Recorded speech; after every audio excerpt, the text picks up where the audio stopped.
일단 오늘은 13주차 월요일이고 내일 이제 화요일 수업까지 있는 거죠. 그래서 오늘은 일단은 우리 내용이 있습니다. 그 다음에 다음 주도 월요일은 진도를 나갈 것 같아요. 일단 내용은 지금 두 가지 덩어리가 정도가 남아 있고 그거를 이번 주 월요일이랑 다음 주 월요일 날 주파를 해서 영상으로 올려두도록 할게요. 일단 그러고 자, 그 다음에 이제 여기 앉아 있는 어르신들이라든가 등등은 이제 보니까 우리 앞 수업에서도 지금 아마도 1학년 수업인 것 같고 우리 아두이노 가지고 열심히 C 코드 작성하고 있던 것 같은데 파이썬 코드라든가 그 다음에 신호가 잘 안 가서 고통받고 있는 것 같은데 우리도 여러분 예를 들면 다른 수업들 지금 열심히 듣고 있잖아요. 운영체제 과제하는 친구도 있었고 그래서 우리 학교 같은 경우는 지금 제 기억이 맞다면 15주 차에 기말고사를 보는 15주 시스템으로 알고 있고 지금 그러면 이제 기말고사 2주 전이 되는 거잖아요. 그걸 감안해 갖고 여러분이 이제 좀더 일단은 다른 과목 기말고사 잘 쳐두고 다시 돌아와서 우리 수업 프로젝트 제출해서 그렇게 한 학기를 좀 더 수월하게 스케줄 가져가면서 마감하실 수 있도록 특단의 조치를 취하려고 하고 있습니다. 그래서 일단은 자 이번 주부터는 오늘 포함해서 이제 여러분이 월요일 또는 화요일 하루만 오셔도 제가 요거 나중에 우리 LMS 전자출석부 대조를 해서 월요일 날 온 친구들은 화요일 날도 결석 데이터 하더라도 출석으로 나중에 오버라이드를 하도록 하겠습니다. 물론 반대 방향도 가능하고요. 그래서 여러분 지금 다른 과목들 시간표랑 이렇게 대조해서 뭐 팀플 같은 거 있다 같은 거 할 때 유동적으로 활용을 해주시면 좋을 것 같아요. 그 다음에 우리 현재 종강 같은 경우는 우리 학교 학사 일정상 가능한 것 같아서 16주차 뒷 토요일로 크리스마스 3일 전인가 그럴 겁니다. 까지로 지금 최종 버전 제출 마감을 잡아놨어요. 그래서 우리에게는 지금 13, 14, 15, 16 해서 4주에 걸쳐서 그러면 얼마입니까? 4, 4, 16, 16시간이 지금 수업 시간이 남아있는 상태입니다. 그렇긴 한데 이번 주랑 다음 주는 진도를 2시간, 2시간씩 나가고 하긴 한데 그 다음 주 15주차랑 16주차는 일단은 특별히 진도를 나가진 않을 거예요. 다만 이제 그때쯤 가면 여러분 이제 어느 정도 내 프로젝트 나만의 앱에 대한 간단한 초기 버전 구성이 됐을 것이고 그 다음에 이제 최종 버전을 어떻게 할 거냐 또는 중점사항 조금 더 다듬어 놓고 진행해야 될 것 같은데와 같은 걱정을 하는 친구가 아마도 생길 겁니다. 그런 친구들은 이제 꼭 이게 6시 수업이다 6시 정각 땡쳐서 오시지는 않아도 괜찮으니까 그거는 너무 걱정하지 마시고 아무튼 저한테 뭐 혹시나 늦게 온다면 미리 연락을 해두고 적당한 타이밍에 와서 면담을 하고 가실 수 있게 그렇게 일단은 저는 15주차, 16주차도 매일 출근을 할 예정이에요. 그래서 16주차 같은 경우는 우린 지금 실질적으로 이제 보강 일정 같은 느낌으로 잡아서 진행을 할 거고 그다음에 뭐 지난 학기에도 여쭤보니까 우리 원래 수업하던 시간에 원래 수업하던 강의실에서 보강 수업 진행하는 거는 어려움 없이 할 수 있다고 하니까 그렇게 하도록 하겠습니다. 그리고 16주차 수업 같은 경우는 일단 명목상으로는 보강 수업이니까 그때는 이제 혹시나 집에 일찍 내려가야 되는 친구도 있을 수 있고 한 거잖아요. 그렇기 때문에 기본적으로는 16주차는 월요일, 화요일 둘 다 전원 출석으로 간주를 하고 거기까지 하면 이제 출석 점수가 마감하는 거죠. 그다음에 토요일까지 쭉 진행해서 물론 온라인으로도 아무 때나 물어보실 수 있어요. 그래서 우리 수업용 톡방이라든가 거기가 좀 뻘쭘하다 하면 우리 옆에 400명 톡방 이런 데 물어보셔도 되니까 그런데 물어봐 가면서 16주차 토요일까지 제출하시면 제가 이제 또 다시 주말을 태워서 채점을 완료하고 크리스마스가 오기 전에 학점을 올리는 걸 이제 마지막 일정으로 가져가 보도록 하겠습니다. 아무튼 이거를 먼저 말씀드려 놓고 지금 영상도 찍어 놨으니까 그래서 출석 못 찍은 친구들 찍어 주시고 43명이 출석을 했답니다. 일단 그렇고 자 오늘은 안드로이드 스튜디오를 써서 살짝 새 프로젝트 만들어서 진행을 할 것 같아요. 그래서 미리 살짝 켜 두시고 그 다음에 .pdf 파일 제가 제정신이라면 방금 전에 올려놨을 테니까 그거 준비해 두시고 대충 왔다 싶으면 수업을 시작해 볼게요. 앞에 두 가지 앱 만들면서 나만의 모험 앱이랑 간단한 메모, 열람 및 편집 앱 만들어 보면서 이런저런 얘기들 살짝 구경해 봤고 그거를 이번 수업 자료 활용해서 살짝 정리를 해두고 다음 주에는 이제 우리가 꽤나 번잡한 짓을 했단 말이에요. 마지막 열람 및 변경을 하기 위해서 그런 데이터 흐름 발생시키고 실행 흐름 언제 발생시킬 것이냐 등등 신경 쓰는 게 쉽지가 않았습니다. 자, 실행 흐름 같은 경우는 걔는 뭐 복붙으로 커버할 수 있는 수준인 것 같아요. 뭔가 런처 막 이런 거 튀어나오긴 했지만 뭐 스레드 점 슬립했을 때 빨간 줄 딱 나오고 점거 마크 누르면 잘은 모르겠지만 트라이문인가에서 뭐 인터럽티드 어쩌고 저쩌고 캐치 부분까지 완성되는 거 자동 완성 당하면 뭐 큰 무리 없이 목표 해결할 수 있었던 것처럼 그 런처랑 관련한 부분도 우리가 지금 시점에는 그런 런처를 도입하는 이유가 반송받는 데이터를 내가 다루고 싶다는 상황일 거란 말이에요. 대부분 상황에서. 물론 이제 여러분이 혹시나 원한다면 갤러리 액티비티를 켜기 위한 런처를 따로 준비해서 다른 미사일이 나가겠죠. 그런 느낌으로 별도의 런처를 준비할 수도 있겠지만 아무튼 간에 기본적인 흐름은 비슷하니까 그쪽은 복붙으로 커버가 될 겁니다. 그리고 우리 이전에 자주 강조했던 어떤 똑같은 코드라 하더라도 그거를 어디다 적어 놓냐에 따라서 걔가 언제 실행되는지가 결정된다. 그래서 런처를 도입하던 근본적인 이유가 저 에딧 액티비티가 준비가 다 돼서 나한테 보낼 반송할 인텐트까지 다 준비되고 피니시 호출해서 본인 작업 끝났다라고 지정을 하면 그때 메인 액티비티로 다시 돌아와서 그 타이밍에 요 중괄호 안에 있는 코드를 실행할 수 있게끔 만드는 게 목표였기 때문에 런처를 도입한 거였어요. 아무튼 그런 부분까지는 복붙으로 해결할 수 있고 근데 그렇게 일단 스트링 값을 2개 받아가지고 네 메인 액티비티 안에서 원본 데이터를 바꾸고 열람하기 위한 목록을 바꾸고 하는 작업이 여간 잔망스럽지 않았습니다. 중간에 인덱스 값 중요한 값을 저 친구는 쓰지 않을 거임에도 불구하고 나중에 반송받을 때 우리가 활용하기 위해서 미리 담아두고 스타트를 한다든가 같은 추가적인 머리를 써야 했었어요. 그래서 그런 것들을 좀 더 수월하게 여러분이 그런 데이터 흐름을 반자동 같은 느낌으로 여러분이 사용자한테 보여주기 위해 꾸밀 수 있게끔 만드는 그런 매우 보편적인 스킬 하나를 다음 주 수업 시간에 2시간 정도 들여서 월요일 날 진행한다 봐주시면 좋을 것 같습니다. 아무튼 그래서 오늘은 13주 차고 액티비티 간 데이터 흐름 연결 이란 제목으로 스타트를 해볼게요. 그래서 우리가 이제 액티비티 여러 개로 구성하는 앱을 만들기 시작했어요. 그런 화면들 사이에 코드 흐름 내지 데이터 흐름을 몇 번 구경해보고 실제로 자바 코드를 작성을 해봤습니다. 그런 화면들 사이에 코드 흐름 내지 데이터 흐름을 여러분이 나만의 앱을 만들 때도 당연히 첨가를 해야 될 거예요. 그런 것들을 좀 더 수월하게 계획하기 위한 어쩌면 뭐 알고 있는 친구들도 있을 것 같은 그런 그림 그리는 방법을 하나를 소개를 하고 그 다음에 자 우리 지금 스타트 액티비티를 호출하든가 아니면 백 버튼을 연타를 한다든가 아니면 피니쉬를 호출한다든가 할 때마다 뭔가 새로운 화면이 밑에서부터 쓱 올라온다든가 아니면 원래 보이던 화면이 아래로 반투명하게 쓱 하고 사라진다든가 같은 애니메이션이 연출됐단 말이에요. 그런 액티비티 인스턴스들 우리가 이전까지 그냥 적당히 메인 액티비티라고 얘기하고 화면이라고 얘기를 했는데 당연스럽게도 이 친구들도 예를 들면 메인 액티비티 형식 인스턴스가 메모리 위에 존재하고 그 인스턴스를 가지고 화면 위에다 띄운다든가 등등을 했다 보시면 좋을 것 같아요. 그런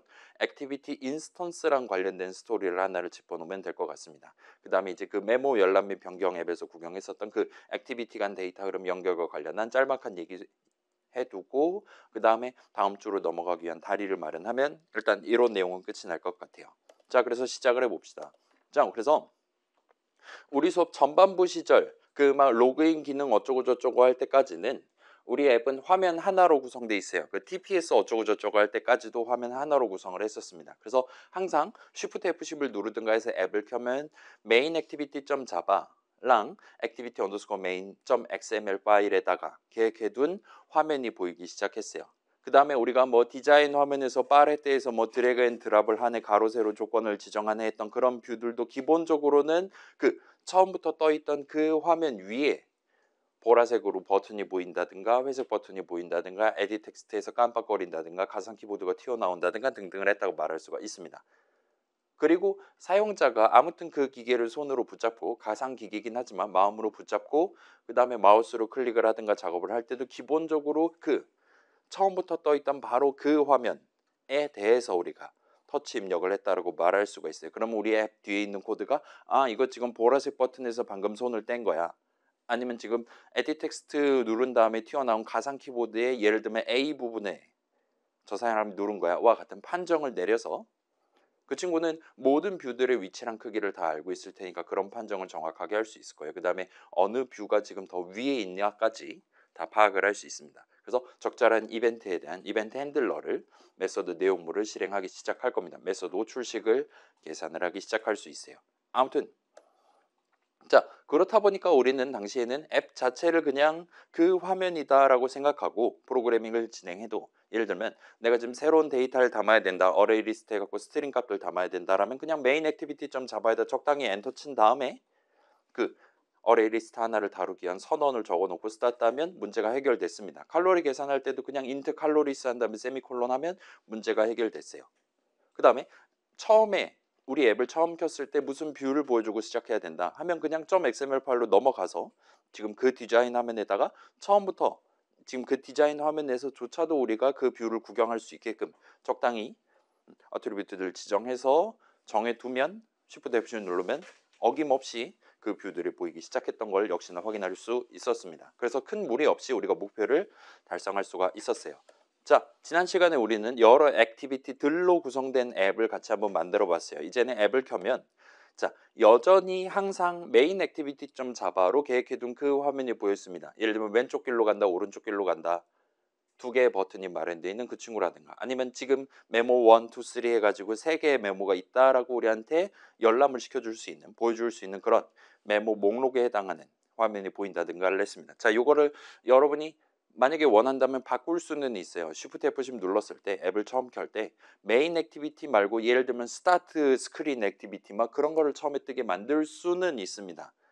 그렇긴 한데 사실은 뭐 메인 액티비티든 스타트 스크린 액티비티든 결국은 전부 다 그냥 액티비티의 일종이란 말이에요. 따라서 만약에 우리가 수업 시간에 건드리지 않은 그 막 매니페스트인가 뭔가를 건드리면 가장 처음에 띄울 액티비티를 결정을 할 수가 있기는 한데 아마도 매우 귀찮을 테니까 그냥 그러지 마시고 메인 액티비티가 시작 액티비티다라고 마음속으로 정하고 진짜 본론에 해당하는 액티비티를 따로 그냥 새로 추가를 해서 진행하시는 걸 추천드릴게요. 아무튼간에 여전히 항상 메인 액티비티가 보이기 시작했어요. 그렇기는 한데 메인 액티비티 점 자바에 특정 중괄호 안에 적어둔 특정 문장을 실행할 때 첫 화면에서 다른 화면으로 전환을 하는 게 가능했었습니다. 트랜지스를 하는 게 가능해요.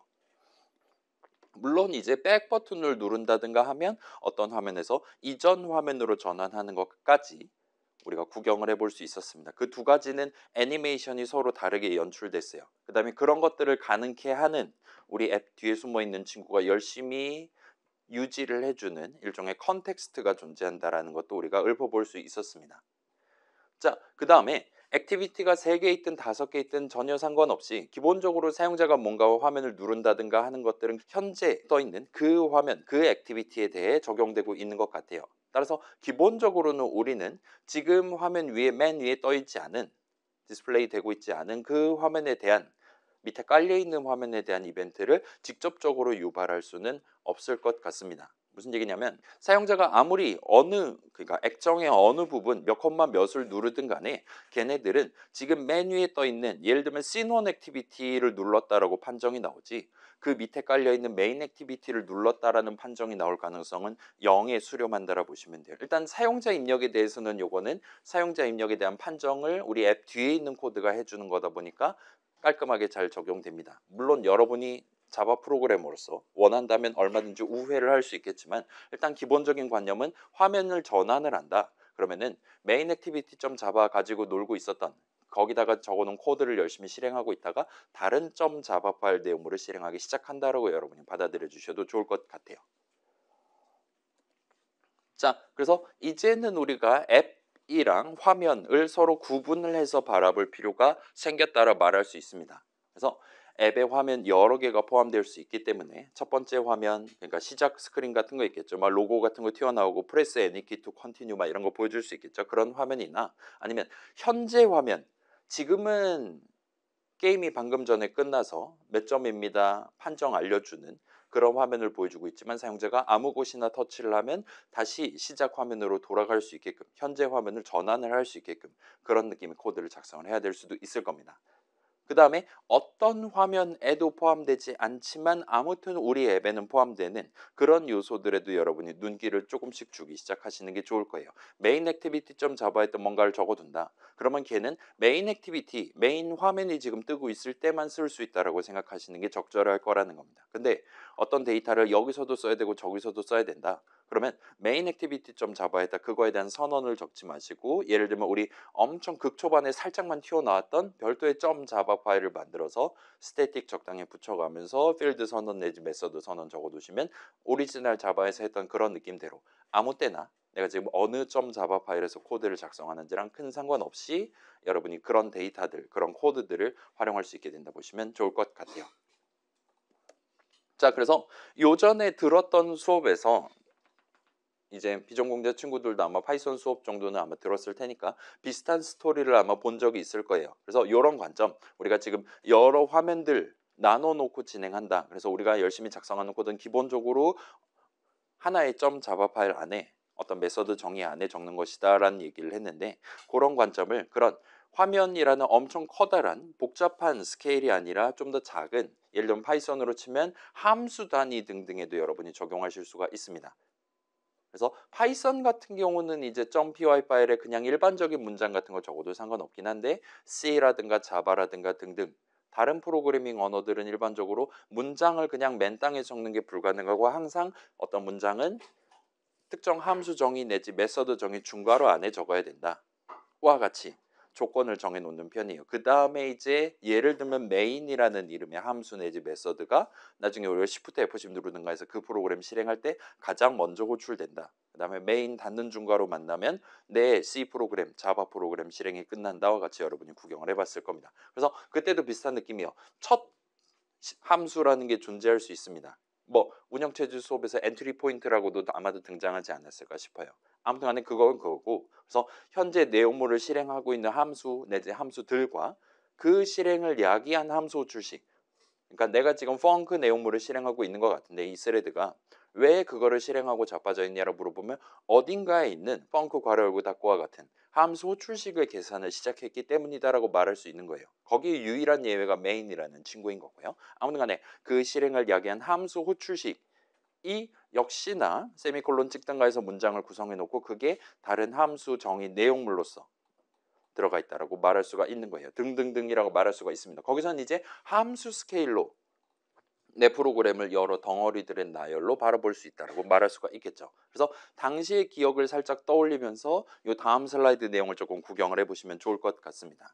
자, 그래서 밑에 있는 그림을 한번 구경을 해봅시다. 동그라미랑 화살표를 써서 만들어 놓은 그림이에요. 그래서 이 그림은 지난 시간 1부에서 만든 그 간단한 모험 앱에 대한 정식 명칭은 스테이트 다이어그램이라고 불러요. 여러분 이거 배웠습니까? 우리 3학년 이상 친구들, 어르신들 배웠습니까? 다 알고 있는 내용이죠. 그렇죠? 아마도 오토마타 수업이라든가 아니면 뭐 나중에 나올 수도 있는 컴파일러 수업이라든가 그런 데서 자주 등장하죠. 뭐 DFA, NFA, 그다음에 EBNF 막 그런 거 들어본 적 있으면 성공일 것 같습니다. 아무튼 방금 전 거 못 들은 척 해주시고요. 아무튼 그래서 여기서는 동그라미랑 화살표로 무언가를 표현할 수 있는 그런 느낌의 다이어그램이에요. 그 다음에 이 그림의 동그라미들은 당시에 만들었던 그 앱을 구성하는 액티비티들을 표현하고 있다고 말할 수 있습니다. 그래서 이런 동그라미를 스테이트 다이어그램의 각각의 스테이트라고 부를 수가 있어요. 우리말로 하면 뭐 그 USA 하면 S가 스테이트잖아요. 뭐 그런 것도 있고 뭐 대충 상태 그 정도로 여러분이 적당히 의역해서 받아들이셔도 좋을 것 같습니다. 자, 그럼 동그라미는 그렇고 그래서 당시에 우리가 액티비티 3개를 만들었기 때문에 여기도 지금 동그라미 3개를 그려놓은 거예요. 그 다음에 각각의 동그라미를 잇는 화살표들이 지금 있는 것 같습니다. 이런 각각의 화살표들은 자, 일단 유일하게 스테이트 다이어그램을 그린다라고 하면 유일하게 시작점이 맨 땅에서 시작하고 그렇긴 하지만 끝점이 어떤 동그라미인 화살표가 단 하나가 존재할 수 있어요. 걔를 제외한 다른 친구들은 전부 다 시작점이랑 끝점이 동그라미라고 봐주시면 좋을 것 같습니다. 예를 들면 메인 동그라미에서 시넌 동그라미로 향하는 화살표가 현재 하나가 존재하는 거예요. 아무튼 유일하게 시작점이 스테이트가 아닌 맨 땅에서 스타트하는 화살표는 그 스테이트, 그 화살표가 향하는 스테이트가 시작 스테이트임을 표현한다고 봐주시면 좋을 것 같아요. 요 그림으로 지금 묘사해 놓은 그 뭔가 덩어리를 우리가 다루기 시작한다라면 일단은 기본적으로 메인 동그라미를 붙잡고 시작한다라고 봐주시면 좋을 것 같습니다. 그래서 얘는 지금 우리는 지금 앱에 대한 스테이트 다이어그램이니까 Shift F10 눌렀을 때 가장 먼저 메인 액티비티를 보여주기 시작하겠다라는 의미로 그려놨다 보시면 돼요. 그럼 그걸 제외하는 다른 화살표들은 스테이트들 사이의 전환 가능성 을 표현한다라고 봐주시면 좋을 것 같아요. 스테이트 다이어그램에서 트랜지션을 표현하기 위해 각각의 화살표를 그린다 보시면 됩니다. 그래서 자, 메인 액티비티에서 우리가 위에 있는 버튼을 누르면 씬1 액티비티를 보여주기 시작할 수 있었잖아요. 그다음에 씬1 액티비티에서 돌아가기 버튼을 누르면 다시 메인 액티비티를 보여주는 게 가능했습니다. 그 두 가지에 대해서 지금 화살표 각각의 방향으로 두 개를 지금 그려놨다 보시면 돼요. 그 다음에 당시 코드 구조상, 당시 앱 구조상 씬1 액티비티에서 사용자가 어디를 어떻게 누르든 뭐 100초를 기다리든 아무 상관없이 씬1 액티비티에서 바로 씬2 액티비티를 띄우는 건 불가능했어요. 따라서 그 두 개의 동그라미 사이를 잇는 화살표는 현재 이 다이어그램엔 없다라고 얘기를 할 수가 있을 겁니다. 자, 우린 지금 앱을 만들고 있으니까 이런 그림을 그릴 때 각 화면들 사이의 전환 가능성을 그릴 때 단순한 동그라미 대신에 적당히 위아래로 긴 직사각형 그려놓고 각각의 화면들 맨 처음에 뭐 띄워놓고 스타트할 거냐 등등을 여러분이 직접 묘사를 해서 그리셔도 무방할 거예요. 그 다음에 여러분이 혹시나 희망한다라면 예를 들면 메인 액티비티에서 씬1 액티비티로 넘어가려면 위에 있는 버튼을 누르면 된다를 의미하기 위해 이 화살표의 시작점을 그 보라색 버튼에 해당하는 그 부분으로 연결시켜 놓고 진행을 하셔도 무방할 겁니다. 손으로 그린다면 어차피 자로 대고 그리진 않을 거잖아요. 그러니까 여러분이 조금 더 뭐라 그래야 될까요? 능동적으로 좀 더 자유롭게 그림을 그리셔도 무방할 것 같아요. 자, 그 다음에 실행 흐름이 뭔가 복잡하다라면 요 화살표 적당히 근처에다가 한국말로 주석을 적어두는 게 가능합니다. 그래서 예를 들면 위 버튼 누름, 아래 버튼 누름과 같은 느낌으로 지금 메인 액티비티에서 다른 액티비티로 향하는 화살표가 두 개가 있단 말이죠. 다른 곳엔 이런 예시가 없습니다. 그래서 메인 액티비티에서 무슨 짓을 하면 위 화살표를 타는 거고 무슨 짓을 하면 아래 화살표를 타는 거냐와 같은 것들을 여러분이 필요하다면 미리 그림에다가 적어두고 나중에 앱을 만들 때 활용할 수 있게 된다 보시면 좋을 것 같아요. 그래서 여기다가는 무슨 짓을 해야 내지는 언제 전환이 발생하냐 플러스 그 전환이 발생하는 도중에 무슨 데이터를 우리가 예를 들면 인텐트에다가 엑스트라로 실어가지고 보내야 되냐. 그 다음에 이게 반송을 받는 화살표고 반송받을 때는 어떤 데이터가 담겨 있을 거냐와 같은 것들을 여러분이 역시나 한국말로 적어두셔도 무방합니다. 자, 이 스테이트 다이어그램이라는 거는 일단은 표준은 존재하지 않아요. 그냥 뭐 대학교에서 다들 수업에서 대충 배웠고 동그라미랑 화살표 그리면 된다 한 다음에 그걸 이제 각자 예를 들면 내 이번 성향이라든가 아니면 우리 팀의 일반적인 컨벤션이라든가 그런 것들을 준수해 가면서 열심히 그리기만 하면 됩니다. 그러면 나 자신 내지는 우리 팀원이 알아먹을 수 있는 정도까지만 그리시면 돼요. 자, 스테이트 다이어그램은 표준이 없고 그 다음에 여러분 다른 다이어그램 뭐 그려봤을까요? 그 순서도 이제 본 적 있잖아요. 초중고 시절에. 그래서 네모, 그 다음에 마름모 해가지고 이제 그 트루 펄스 해가 예 아니오 해가지고 하는 거 있잖아요. 걔는 의외로 표준이 있습니다. ISO 표준이 있어요. 순서도 그리는 방법 해가지고. 그래서 기본적으로 마름모를 그린다. 예를 들면 그 표준상으로는 마름모 그렸다 치면 뭐 물음표로 하겠죠. 그 다음에 아래로 내려가는 화살표 하나랑 좌우로 빠지는 갓길로 빠지는 화살표 이런 식으로 보통 그리잖아요. 그래서 그 표준상으로는 요 마름모에서 나가는 화살표 두 개 중에 그냥 밑으로 빠지는 화살표가 yes를 의미하고 그다음에 옆으로 빠지는 화살표가 no를 의미한다. 그런 식으로 적혀 있는 것 같더라고요. 뭐 원하시면 한번 구경해 보시면 될 것 같고. 자, 보통 표준을 만드는 이유는 예를 들면 표준안 같은 거를 만드는데도 다 비용이 든단 말이에요. 돈이 들 거잖아요. 회의해야 되는 거잖아요. 그럼에도 불구하고 표준안을 만드는 이유는 이게 첫 번째로 온 동네마다 중구난방으로 쓰고 있어서 플러스 그 내용을 나뿐만 아니라 우리 팀원뿐만 아니라 다른 사람들도 보고 필요하다면 알아먹을 수 있게 해야 되는 그런 느낌의 스케일을 다루는 뭔가이기 때문에 그래서 표준안을 마련한다라 얘기할 수 있겠죠. 여러분 예를 들면 뭐가 있을까요? 그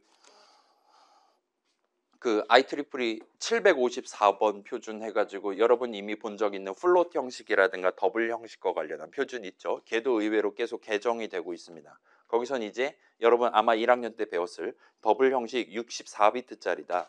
그러면은 맨 MSB라 부르는 맨 앞에 비트 맨 뒤에 비트라고 말할 수 있겠죠. 아무튼 간에 그 친구는 부호를 다루기 위해 쓰고 익스포넨트를 다루기 위해 11비트, 그 다음에 남은 52비트를 밑을 다루기 위해 쓴다. 막 그런 식의 규칙들이 있고, 물론 이건 엄청 간단한 거고 실제로 더블 값들 사이에 곱셈을 한다라든가 더블 값에 대한 인트 형식과 플로트 형식 값을 만든다든가 할 때 규칙들도 다 지정돼 있습니다. 그래서 그 표준을 만들던 당시에는 CPU들마다 소수점 달린 숫자를 다루는 방법이 동네마다 조금씩 달랐던 거예요.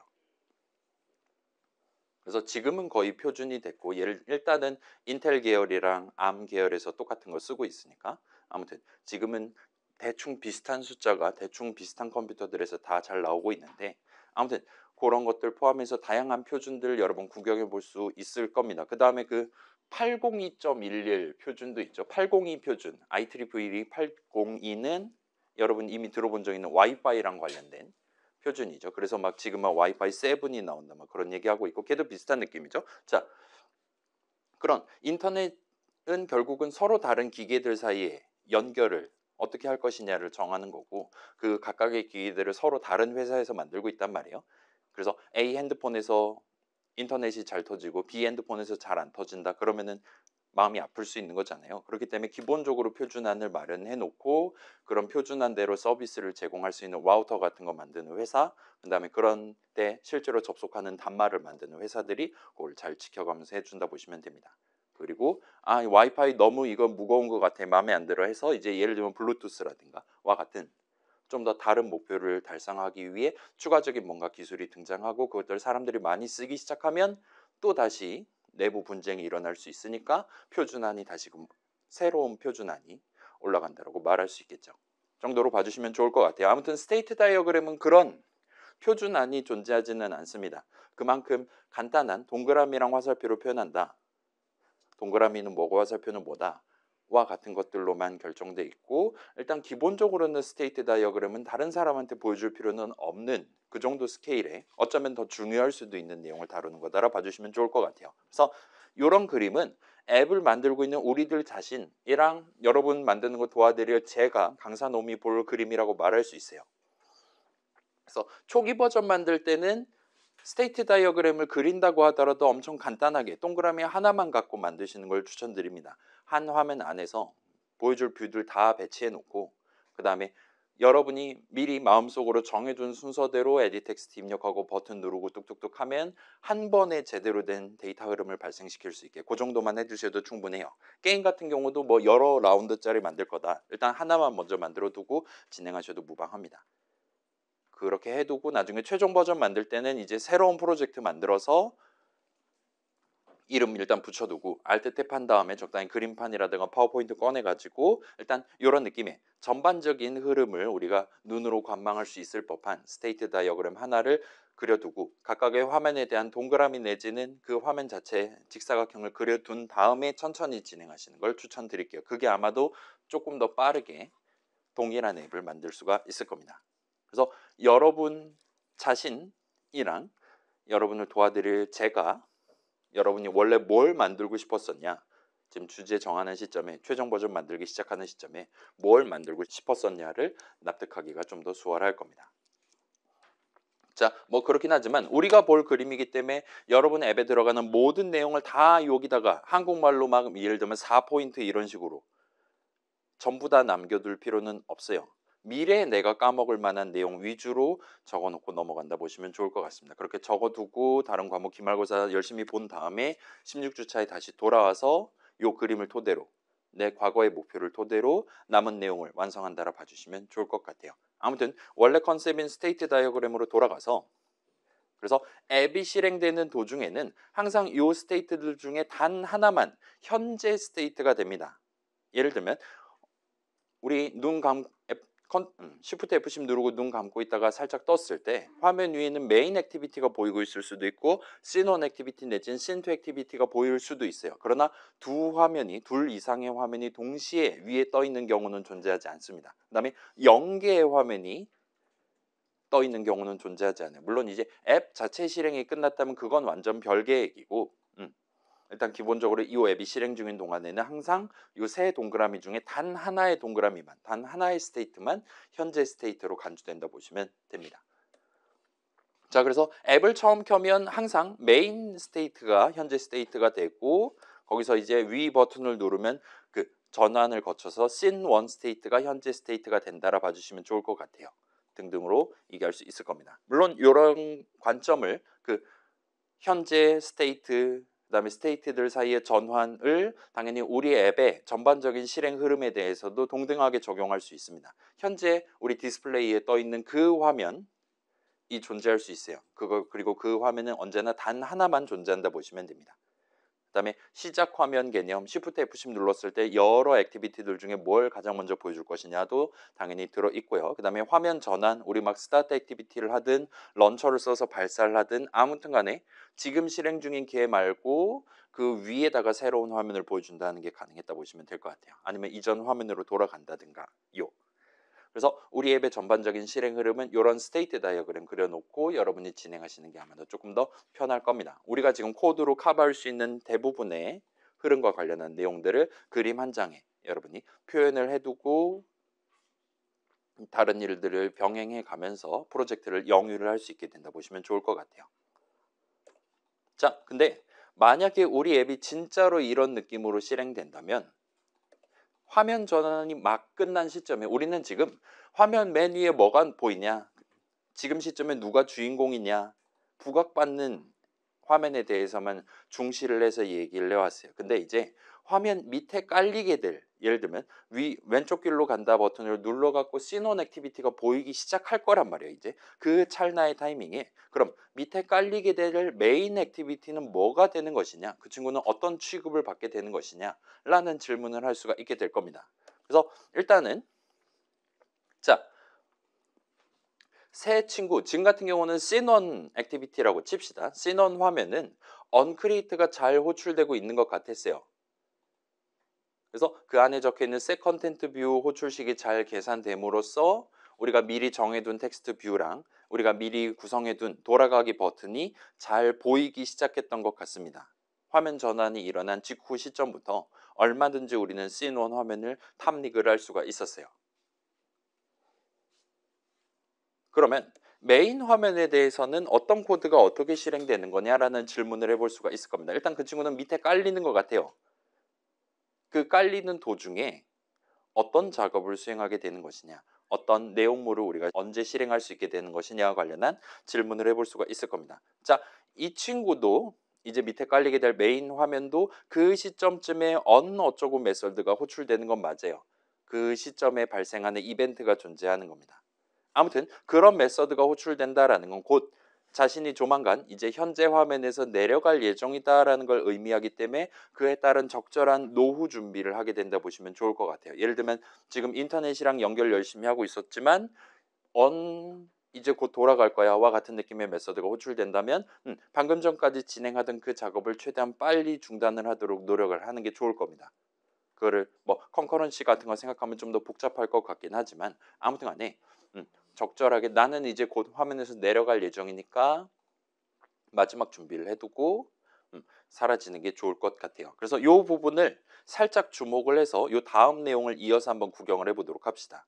자, 그래서 일단 우리가 액티비티 인스턴스라는 표현을 살짝 더 가미를 해서 설명을 해볼게요. 우리 뷰를 얘기할 때랑 그 다음에 살짝 몇 시간 동안 뷰 인스턴스 해가지고 좀 더 강조를 해서 얘기했던 적이 있어요. 이 인스턴스는 여러분 이전 수업에서 어쩌면 오브젝트라든가 객체라든가 그런 식으로 구경해봤던 거를 자바 동네에서는 이렇게 부른다 보시면 됩니다. 아무튼간에 인스턴스는 프로그램이 실행되는 도중에 앱이 실행되는 도중에 그 앱의 메모리 위에 존재하는 뭔가 실물 같은 느낌으로 봐주시면 좋을 것 같아요. 그래서 버튼 형식에 대한 버튼 인스턴스를 우리가 막 몇십 개 만들어가지고 화면 위에 두두둑 서로 다른 위치에 서로 다른 크기로 띄우는 게 가능했었잖아요. 그런 거랑 비슷한 느낌으로 액티비티 역시나 우리가 메인 액티비티 점 자바라고 적는다라면 메인 액티비티라는 새로운 형식을 만드는 셈이 됩니다. 그 다음에 당연스럽게도 그 우리 메인 화면이랍시고 준비해 놓은 거를 사용자 눈으로 보여주려면 그 메인 액티비티 형식 인스턴스를 만들어서 메모리 위에 올려두고 걔를 갖고 놀아야 된다 보시면 좋을 것 같아요. 따라서 액티비티 그 자체와 액티비티 인스턴스도 약간 느낌이 다르다고 보시면 좋을 것 같아요.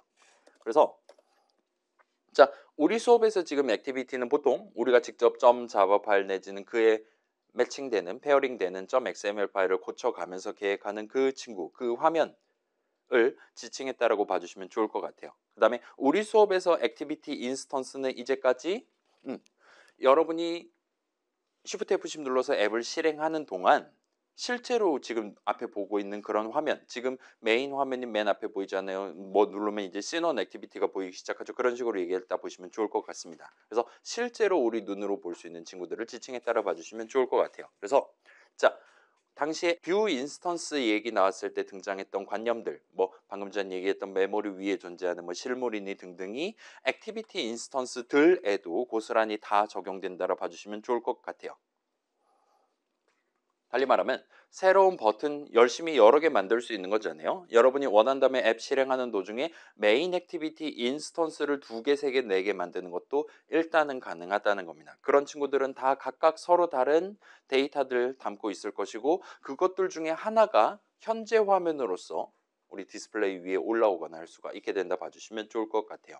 근데 살짝 차이점이 있을 것 같아요. 우리가 새로운 버튼 추가한다. 그거를 맨 처음부터 보여주지 않을 거면 우리가 직접 뉴 버튼 괄호열고 닫고 해가면서 이 버튼을 어느 맥락에서 그 다음에 그 뒤에 열심히 코드 적어가면서 어디에 어떻게 보여줄 것이냐, 텍스트 어트리뷰트 등등은 처음에 어떻게 해둔 상태로 어느 레이아웃에 포함시켜 갖고 보여줄 것이냐 같은 것들을 정해가면서 우리가 직접 자바 코드를 쳐서 새로운 버튼 인스턴스, 뷰 인스턴스를 만들었습니다. 액티비티 같은 경우는 우리가 new 액티비티 괄호 닫고 해가지고 우리가 수동으로 그 인스턴스를 준비해서 맥락 같은 거 적용하고 그 액티비티를 실제로 화면에 띄울 준비를 하는 건 엄청나게 어려워요. 복잡한 친구이기 때문에 보통은 그 친구는 우리가 수동으로 적는 게 아니라 수동으로 new 수식을 적는 게 아니라 앱 뒤에 숨어 있는 코드를 통해 내가 지금 데이터 지금 담겨있는 인텐트 너한테 줄 테니까 네가 거기 있는 내용을 바탕으로 메인 액티비티 인스턴스 하나를 만들어서 지금부터 화면 맨 위에다 현재 화면이 되도록 띄워줘와 같이 요청하는 식으로 도모를 하게 될 겁니다.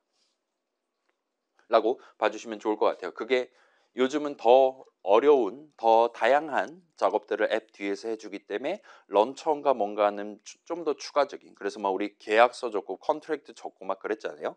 그런 식의 추가적인 절차 같은 거를 도입을 해놨다 봐주시면 좋을 것 같습니다. 아무튼 그런 걸 도입하는 이유는 많은 사람들이 스타트 액티비티 하기 전에 엄청 많은 코드를 미리 적어놓고 스타트하고 있는데 그거마저도 지금 사람들이 힘들어하고 있으니까 그걸 미리 앱 뒤에다가 적어놓은 덩어리들을 추가로 마련을 해놨다라고 봐주시면 좋을 것 같아요. 대충 그 정도로 해두고, 자, 아무튼 인스턴스 얘기를 매번 하기는 번거로우니까 우리 수업에서는 계속 그 인스턴스들을 그냥 메인 액티비티라고 부르거나 아니면 그냥 화면이라고 부르려고 하고 있습니다. 그래서 여러분 수업 내용 읽다가 우린 기말 보는 건 아니긴 하지만 뭔가 헷갈린다라면 인스턴스 얘기가 지금 중간중간에 껴있다라는 걸 다시 한번 확인해 주시면 좋을 것 같아요. 우리가 지금 메인 액티비티 .java 자체는 .java 파일 단 한 번만 적고 있긴 하지만 여러분이 스타트 액티비티라든가 런처를 어떤 식으로 다루냐에 따라서 메모리 위에 앱 실행 도중에 메모리 위에 메인 액티비티 형식 인스턴스는 얼마든지 하나보다 더 많이 존재할 수도 있다라고 봐주시면 좋을 것 같아요. 일단 문맥상으로 현재 컨텍스트 상으로 메모리 위에 메인 액티비티 인스턴스가 0개인 상황은 우리 앱을 실행하는 동안엔 기본적으로 존재하지 않는 것 같기는 합니다. 백버튼 열심히 연타하면 가장 처음에 띄우기 시작했던 그 메인 화면이 다시금 돌아올 거예요. 거기서 또 백버튼 누르면 맥락에 입각해서 우리 앱의 실행이 거기서 이제 끝이 나게 되는 것 같았습니다. 그래서 메인 액티비티 같은 경우는 최소 하나 이상이 존재하고 시넌 액티비티, 씬2 액티비티 내지 에딧 액티비티 그런 친구들은 앱 실행 도중에 하나를 새로 만들고 걔를 화면에서 내리고 새로 만들고 내리고와 같은 식으로 할 수 있는, 그래서 0개 이상 존재할 수 있는 친구라고 말할 수가 있을 것 같아요. 자, 그런 화면들, 인스턴스들은 우리가 작성해둔 코드들 내지는 프로젝트 설정들에 의해서 이런 생로병사 같은 느낌의 일생을 살게 됩니다. 그래서 앱 실행 도중에 어떤 시점에 뿅 하고 시넌 액티비티 인스턴스가 생성될 수 있어요. 그 다음에 그 친구가 이제 황금기 같은 느낌이죠. 가장 뭐라 그래야 될까요? 강렬했던 불타는 시절, 현재 화면 취급을 받게 될 수 있습니다. 그래서 사용자가 열심히 텍스트 뷰 내용 확인하고 버튼을 누를 거냐 말 거냐, 백 버튼을 눌러버릴까와 같은 것들 결정해서 입력을 하게 될 겁니다. 그렇다 보면 언젠가는 현재 화면 취급을 못 받게 되는 상황이 발생하고, 그러다가 이제 쓸모를 다하면 그 인스턴스는 이제 죽으러 가게 될 거예요. 파괴가 될 겁니다. 그래서 요거 자체, 요 일생 자체는 매우 직관적인 상황이잖아요. 여기서 이제 각각의 시점에 이런 느낌의 이벤트가 발생하도록 설계를 해놨습니다. 그래서 생성된 직후에, 인스턴스 생성된 직후에 언크리에이트가 호출될 수 있어요. 그 다음에 현재 화면 취급받기 직전 시점에 언스타트라는 이벤트에 대한 이벤트 핸들러가 호출될 수 있습니다. 그 다음에 언스탑, 언디스트로이 같은 느낌의 이름들이 준비되어 있다고 봐주시면 좋을 것 같아요. 그렇기는 한데, 자, 만약에 우리 앱이 여러 화면으로 구성되거나 한다면 아직 파괴는 되지 않았지만 새로운 액티비티를 위에 까는 와중에 이제는 더 이상 현재 화면은 아니게 된 그런 상황이 얼마든지 발생할 수가 있어요. 예를 들면 뭐 우리 에딧 액티비티 새로 띄워서 위에다가 깔아놓고 저 사람이 나중에 뭔가 버튼 눌러서 피니시 하든가 백 버튼 누르든가 하면 다시 이전에 만들었던 그 메인 화면을 보여주기 시작했잖아요. 그래서 그런 거랑 비슷한 느낌으로 현재 화면 취급은 아니지만 아직 파괴는 당하지 않은 그런 상황들이 발생할 수 있는 거예요. 그래서 요 지금 그려둔 천편일률적인 인생을 살고 있는 요 그림 또한 그런 액티비티가 다양한 상황에 빠질 수 있다를 반영해서 좀 더 복잡하게 우리가 그릴 수가 있게 됩니다. 그래서 제가 지금 알고 있는 선에서는 현재 안드로이드 동네에선 이런 느낌으로 우리의 화면, 우리의 액티비티 인스턴스가 어떤 시점에 새로 생성될 것이고, 그 다음에 생성된 직후에 언크리에이트가 호출될 거예요. 이벤트 핸들러가 호출될 겁니다. 그럼 이제 맨 처음 만들었을 때 한 번 수행하면 될 만한 적절한 작업을 수행할 거예요. 그 중에 대표적인 게 셋 컨텐트 뷰 같은 거고, 그 중에 대표적인 게 여러분의 원본 데이터를 미리 준비해 두는 게 되겠죠. 그럼 이제 메모리 위에 존재는 하는 상태가 되는 겁니다. 그러다가 적절한 시점에 이 친구를 시동을 걸기 시작할 수 있어요. 그래서 결과적으로 현재 화면 취급을 하고 싶을 그런 상황에서 이제 언스타트를 호출하면 이제 시동은 걸었고 아직은 현재 화면이 아닌 겁니다. 그 다음에 onResume이 호출돼요. 요것까지 호출이 끝나면 그때는 이제 현재 화면 취급을 받게 된다 보시면 될 것 같습니다. 앱 뒤에 있는 코드에 의해서 원래 위에 깔려 있었던 그 친구 더욱더 한 단 더 위에 그 화면을 보여주기 시작한다 보시면 좋을 것 같아요. 그 다음에 적절한 타이밍에 뭐 피니시를 호출하든가 아니면 백 버튼을 누르든가 아니면 또 다른 화면에 대한 스타트 액티비티라든가 런처 같은 것들을 써서 요 위에다가 새로운 화면을 띄우든가 하면 그때 이제 내려오기 시작하는 단계, 현재 화면에서 벗어나기 시작하는 단계에 언포즈 이벤트 핸들러가 호출됐고, 그 다음에 요 언스타트랑 비슷한 느낌으로 이제 시동을 끄기 위한 언스탑이 존재할 수 있어요. 여기까지 되면 이제 메모리 위에 존재는 하고 있지만 특별한 일은 하고 있지 않는 그런 상황이 되는 겁니다. 그 다음에 여기서 이젠 더 이상 이 화면을 띄울 일이 없을 것 같다라면 언디스트로이가 호출되고 실제 인스턴스가 증발하도록 만드는 게 가능해요. 그렇지 않다면 이제 앱 뒤에 있는 코드가 적절한 필요에 따라서 보통은 앱 뒤에 있는 코드이면서 또한 안드로이드 운영체제 자체에서 만약에 필요로 한다라면 존재는 하는데 바로 써먹기는 어려운 느낌으로 냉동실에 보내버리는 것도 가능합니다. 그래서 얼려버리는 게 가능해요.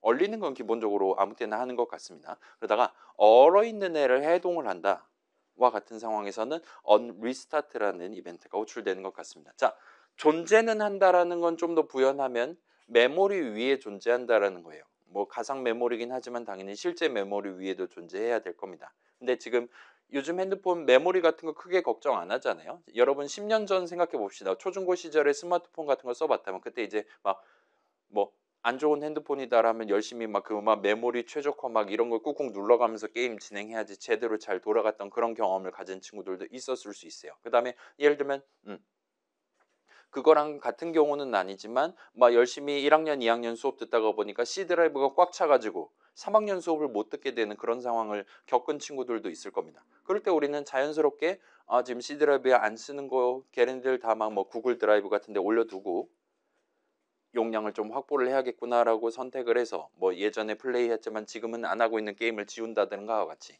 작업을 수행했을 거예요. 안드로이드 동네도 당연스럽게 안드로이드라는 운영체제도 필요에 따라서 메모리 위에 존재는 하는데 당분간은 현재 화면 취급을 안 받을 것 같다는 그런 액티비티 인스턴스들을 SD 카드에 보내버리는 게 가능합니다. 그걸 냉동실에 보낸다라고 생각해 주시면 좋을 것 같아요. 그렇게 함으로써 다른 앱이 지금 당장 필요로 하는 메모리 영역을 추가로 확보해서 제공을 해준다든가 할 수 있을 겁니다.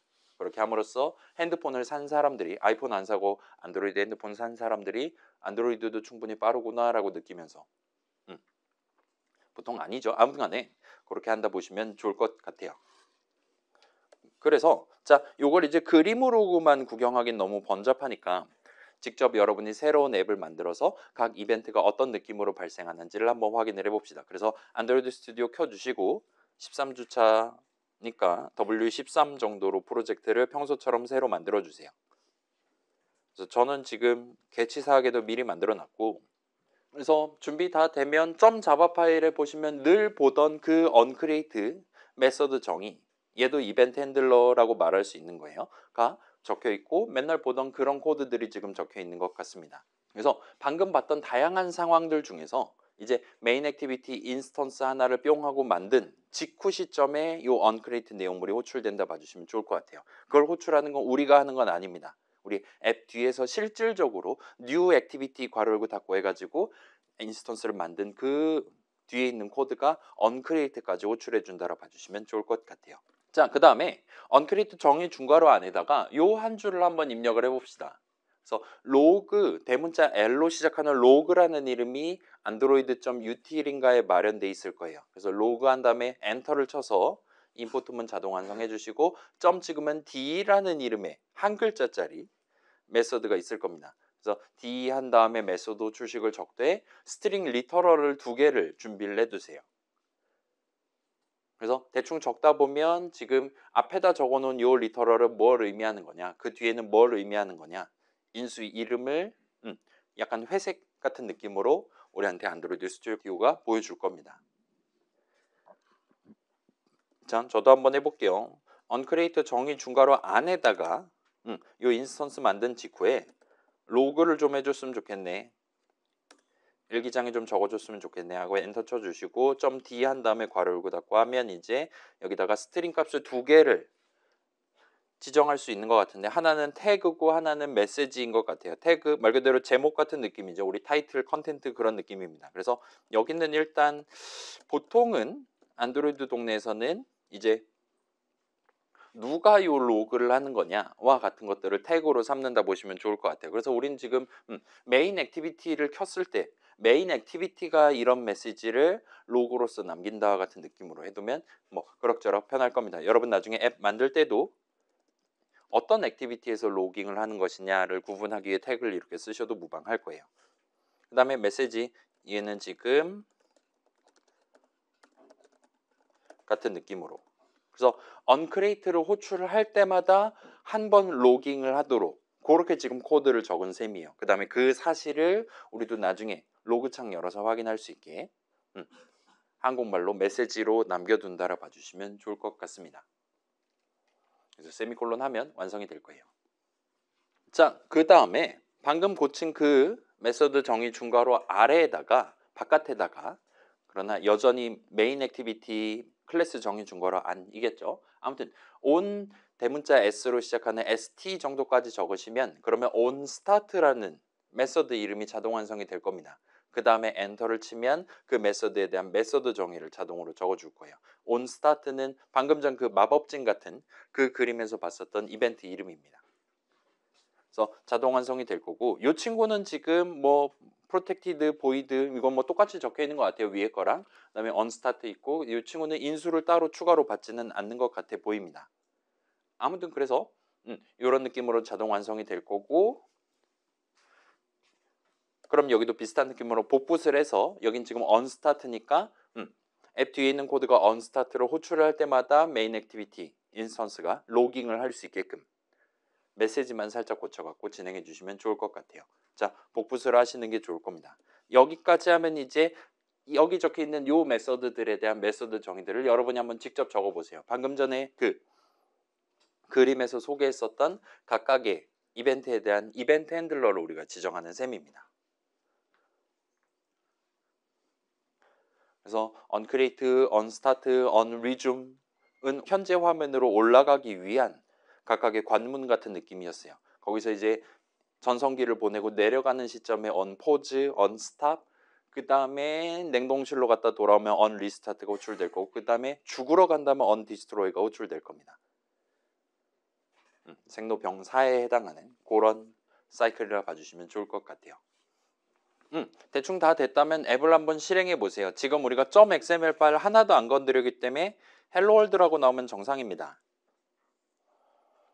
그 다음에 앱 실행한 다음에 우리 이전에 한번 구경해 본 적 있을 왼쪽에 있는 고양이 머리통 모양 로그캣이라는 친구 눌러보시면 이제 열심히 우리 앱 실행을 준비하고 있나 봐요. 핸드폰 방금 켰습니다.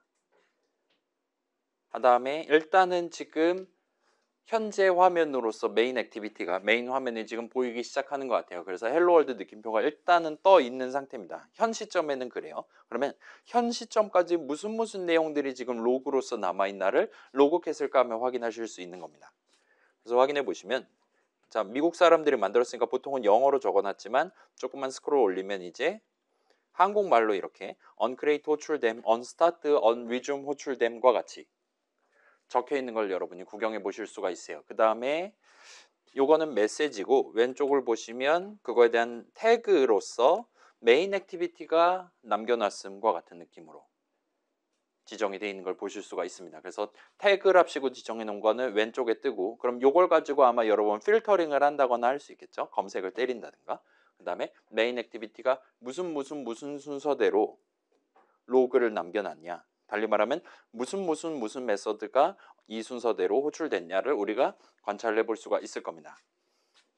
그래서 일단 다행스럽게도 방금 전 설명했던 그 순서대로 일단 인스턴스 만들어서 onCreate 호출해서 .xml 파일 내용 토대로 준비해 두고, 그 다음에 이제 지금 Shift F10을 누른 타이밍이니까 그 메인 화면을 일단 올려야 된단 말이에요. 그 다음에 그걸 최대한 빨리 올려야 됩니다. 그렇기 때문에 바로 onStart 호출하고 바로 onResume을 호출해서 현재 화면화 시켰던 거를 여러분이 확인해 볼 수 있을 거예요. 그래서 로그한 내용을 로그캣에서 확인하실 수 있고요. 자, 그럼 이제 이벤트 핸들러 중에 일부가 잘 호출된 걸 확인했다면 성공이에요. 그 다음에 제가 지금 특별히 조작을 백버튼 누르든가 하지 않는 이상은 우리의 핸드폰 위에는 항상 메인 화면이 보이고 있을 거예요. 따라서 우리가 여기서 아무리 기다려도 onResume까지 호출되고 그 다음에 호출될 수 있는 onPause라든가 onStop이라든가 그런 애들은 호출되지 않는 걸 보실 수가 있습니다. 이 친구는 계속 한두 끝도 없이 현재 화면인 채로 일생을 살게 될 거예요. 백버튼 누르면 저 친구를 끌어내리면서 앱이 종료가 될 거고요. 자, 그러면 방금 봤던 그 마법진을 지금 다시 가져와 봤어요. 자, 우리 앱을 켜면 우리 화면이 메인 액티비티가 곧 현재 화면이 되기 때문에 우리 화면이 이 스테이트 현재 화면 취급을 받기까지 여정 그 사이의 이벤트들이 여기서 나열되고 있는 순서에 따라서 잘 호출되고 있었다라는 걸 여러분이 로그를 통해서 확인할 수 있다 보시면 좋을 것 같습니다. 자, 그러면은 메인 액티비티에다가 .java 파일에다가 버튼 하나를 추가를 한 다음에 뭐 .xml 파일에서 디자인 화면에서 준비해 두면 되겠죠. 그 다음에 그 친구 클릭했을 때 bt 언더스코어 onClick이라는 메서드 호출할 수 있게끔 어트리뷰트 잘 지정해 두시고, 그 다음에 .java 파일에다가 새로운 메서드 정의 적은 다음에 start activity를 호출하도록, 그렇게 함으로써 main activity를 지금부터 스타트 하겠다와 같은 느낌으로 한번 적어서 준비를 해봅시다. 뭐 요 두 줄은 예전에 본 적 있으니까 그럭저럭 쉽게 적을 수 있겠죠. 그 다음에 버튼 만드는 것도 이전 해봤으니까요. 그러면 요거는 같이 한번 해봅시다. 시간 절약을 위해서 .xml 파일 가셔서 적당히 버튼 드래그 앤 드랍 해주시고 같은 느낌으로 해둔 채로 onClick 어트리뷰트를 bt 언더스코어 onClick 정도로 해두고 엔터 쳐두고 얘를 복사한 채로 .java 파일로 넘어가 볼게요. 그 다음에 .java 파일에서는 이제 새로운 메서드 정의를 적어야 되는 타이밍입니다. 그래서 맨날 적던 public void 그 다음에 이름 한 다음에 view하고 엔터 쳐주시고요. 그 다음에 중괄호 열고 닫고 하고 인텐트 준비해서 엔터 치고는 new 인텐트 하고, 그 다음에 맥락을 먼저 잡아줘야 되는 거였죠. 어플리케이션 컨텍스트 하고 우리는 메인 액티비티 하나밖에 없어요. 걔를 켤 겁니다. 해두고 스타트 액티비티 해서 인텐트를 담아서 호출하면 될 것 같아요. 얘를 보라색 버튼을 누를 때 이 내용물을 한 번 실행할 겁니다. 그러면 메인 액티비티 인스턴스를 새로 하나를 만들어서 화면 위에 띄울 준비를 다 하고 결과적으로 현재 화면에서 그 새로 만든 화면으로 전환이 발생할 거예요. 그 시점에 이제 메인 액티비티 인스턴스는 메모리 위에 2개가 생기는 게 되는 거죠. 그다음에 거기도 보라색 버튼이 있는 거고 등등등이라 봐주시면 좋을 것 같습니다. 그래서 자, 앱 실행해보고 버튼을 한번 열심히 눌러보세요. 로그 내역 보면서 왜 이런 순서대로 지금 적혀있냐 생각해보면서 눌러보시면 좋을 것 같습니다. 일단 Shift F10 눌렀을 땐 방금 전처럼 언크리에이트, 언스타트, 언리줌 호출됨 이라고 뜨는 것 같습니다. 그 다음에 눌러주세요. 보라색 버튼 클릭하면 뭔가 드룩하고 뜬 걸 볼 수 있어요. 그래서 자 보시면 언포즈가 먼저 호출되고 그 다음에 언크리에이트, 언스타트, 언리줌이 지금 호출된 것 같습니다. 그래서 언포즈가 호출됐다라는 건 이제 원래 떠 있었던 그 화면을 내리기 시작하는 게 되는 거잖아요. 걔는 이제 더 이상 현재 화면이 아니게 되는 겁니다. 그러면 누가 현재 화면이 될 거냐? 이제 우리가 지금 스타트 액티비티를 호출하는 시점에 이 4가지가 호출된 거란 말이에요. 그러면 이제 두 번째 메인 액티비티 인스턴스를 만들어서 걔를 크리에이트하고 스타트하고 걔가 리줌 해가지고 지금 올라가는 걸 볼 수 있을 거예요.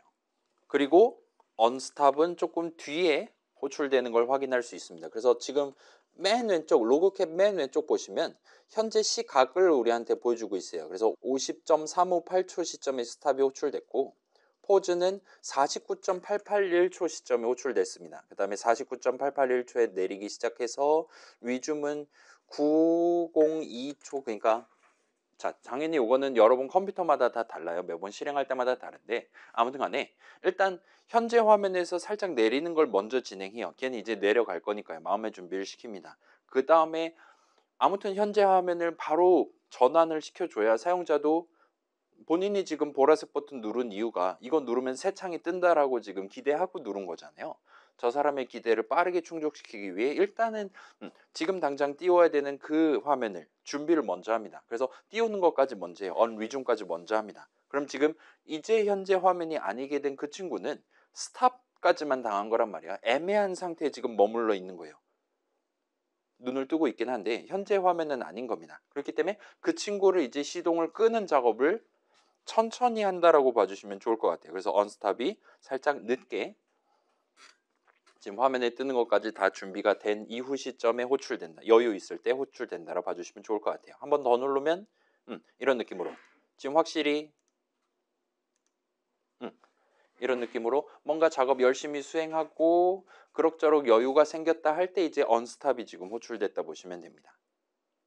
그래서 지금 제가 버튼을 누를 때마다 새로운 메인 액티비티 인스턴스를 만들었고 그 다음에 또한 그 친구들은 한순간에는 현재 화면이었다가 보라색 버튼 누를 때마다 더 이상 현재 화면이 아니게 되는 아무튼 메모리 위에 존재는 하는 것 같아요. 아직까지는 지금 언디스트로이가 호출이 되지 않았습니다. 이걸 여러분이 구경을 해보실 수가 있을 거예요. 그래서 이거를 구경해봤다면 성공입니다. 뭔가 복잡한 절차를 마련해 놨는데 그런 절차 여러 단계에 걸쳐서 마련해 둔 이유 중에 하나가 이제 안드로이드 앱을 만드는 사람 전 세계에 엄청나게 많은데 아무튼 간에 그런 사람들이 만든 앱들을 사용자가 이제 쓰게 될 건데 전 세계 사람들이 쓰게 될 건데 그 사람들이 좀 더 이 앱은 누르면 바딱바딱 결과가 나와서 기분이가 좋아와 같은 느낌으로 사용성 측면에서 그 사람이 좀 더 긍정적인 감정을 느낄 수 있게끔 이런 느낌의 순서대로 뒤에서 각각의 이벤트 핸들러들이 실행되도록 구성해 놨다라 봐주시면 좋을 것 같아요. 뭐 우리는 사실 큰 의미는 갖고 있지 않습니다. 아무튼 그래서 자, 왜 버튼을 누를 때마다 지금 언크리에이트가 호출되고 있냐라는 질문을 할 수가 있을 거예요. 우리가 보라색 버튼 누를 때마다 언크리에이트가 호출되고 있습니다. 근데 방금 전 얘기하기로는 언크리에이트는 새로운 인스턴스 만들 때마다 한 번씩만 호출된다라고 얘기를 했어요. 그림상으로 봐도 그랬습니다. 다시 그 생성에 해당하는 네모로 돌아가는 화살표가 존재하지 않으니까요. 그래서 왜 이렇게 호출되고 있습니까? 일단은 명백한 답변은 우리가 코드를 그렇게 적어놨으니까 입니다. 보라색 버튼을 누르면 반드시 스타트 액티비티를 한번 호출하도록 해놨어요. 스타트 액티비티를 한번 호출한다는 건 새로운 인스턴스를 무조건 하나를 만든다는 겁니다. 이전에 메인 액티비티가 몇 개가 있었든 전혀 상관하지 않아요. 새로운 인스턴스를 만들어요. 그렇기 때문에 그때그때마다 onCreate가 호출되고 있다라고 말할 수가 있습니다. 자, 그래서 다시 한번 말씀드리면 액티비티 인스턴스는 여러 개가 존재할 수 있어요. 심지어 동일한 형식 인스턴스가 여러 개 존재할 수가 있습니다. 그래서 새로운 버튼 만들 때마다 새로운 회색 버튼을 우리가 서로 다른 위치에 서로 다른 크기로 보여주는 게 가능했듯이 액티비티 측면에서도 그렇다 보시면 좋을 것 같아요. 그래서 여러분이 지금 나만의 앱을 구성할 때 이 부분을 조금 신경 쓰셔야 됩니다. 여기는 우리한테 지금 의미가 있는 슬라이드예요. 자, 내가 지금 메인 액티비티 처음에 이런저런 내용 보여주다가 저 사람이 뭔가 누르면 다른 액티비티를 보여주기 시작할 거예요. 그 다음에 저 사람이 다른 액티비티에서 뭔가를 누르면 다시 원래 보여주던 화면을 보여주기 시작할 거예요. 돌아가기 기능을 집어넣고 싶습니다. 그럴 때 여러분이 그런 이제는 메인 액티비티가 현재 액티비티가 돼야 돼 해가지고 그런 마음을 갖고 스타트 액티비티 주식을 적어 놓는다면 걔는 이전에 보여주던 그 화면을 다시 보여주는 게 아니게 되는 거예요. 완전히 새로운 메인 액티비티 인스턴스를 제2의 인스턴스를 새로 만들어서 위에다가 띄우는 셈이 됩니다.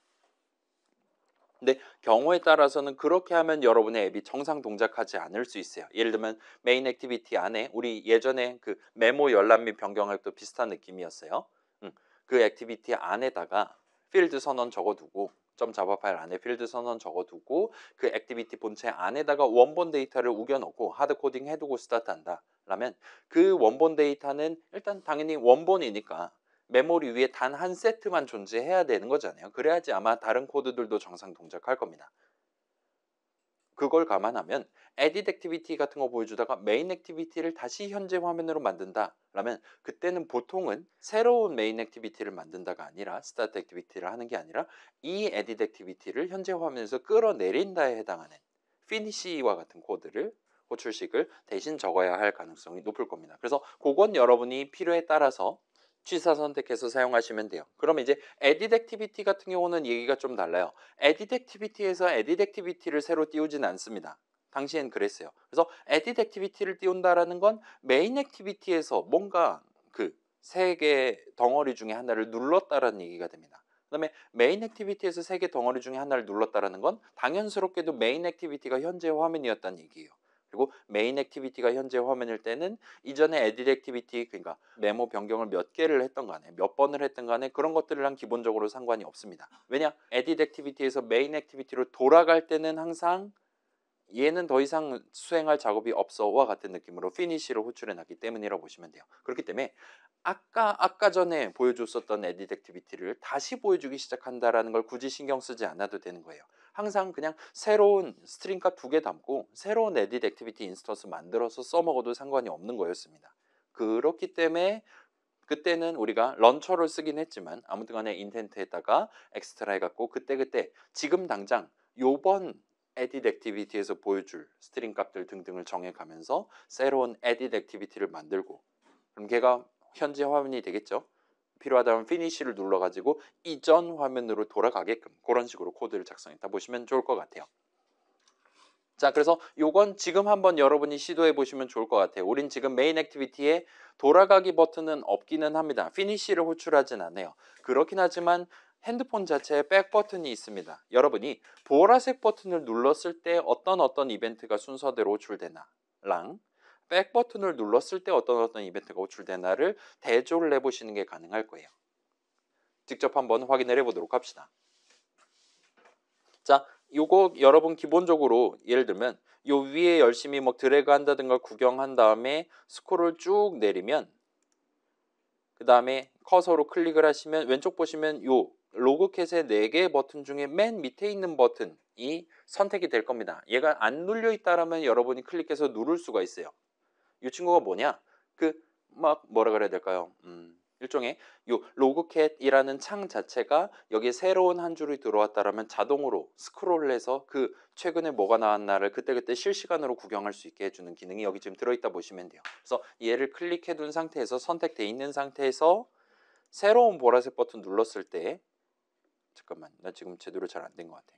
이젠 잘 된 것 같아요. 그래서 약간 뜸을 들이고 언스탑이 호출된다라는 거 우리가 확인했어요. 그 다음에 뭐 그렇게 해두면 확실히 반응성 측면에서 좀 더 이득이겠네요 라는 결론을 내려놓고 돌아왔습니다. 여기서 이제 백 버튼을 눌러보세요. 백 버튼을 누르면 의미 관점에서 방금 전에 보여주던 메인 액티비티를 다시 보여주기 시작한다는 얘기가 돼요. 따라서 지금 보고 있는 이 메인 액티비티는 현재 화면에서 끌어내리게 될 겁니다. 를 토대로 한번 구경을 해보세요. 한번 눌러볼게요. 누르면 확대해서 보여드릴게요. 누르면 역시나 뭔가 열심히 뚜룩뚜룩 나오고 언스탑이 조금 천천히 호출되고 그 다음에 여기는 지금 언디스트로이가 호출된 걸 보실 수가 있어요. 방금 전까지 우리 눈으로 보던 그 친구는 이제 갔습니다. 죽으러 간 거예요. 일단 방금 전이랑 다르게 여기서는 따박따박 디스트로이에서 파괴를 지금 하고 있는 것 같습니다. 또 하나를 죽여볼까요? 저는 지금 메인 액티비티 학살자가 되어 있습니다. 애니메이션은 계속 위에서 끌어내리는 느낌으로 애니메이션이 발생하고 있고요. 그 다음에 살짝 위에 보시면 여기는 지금 여기서부터 알아봐 주시면 좋을 것 같아요.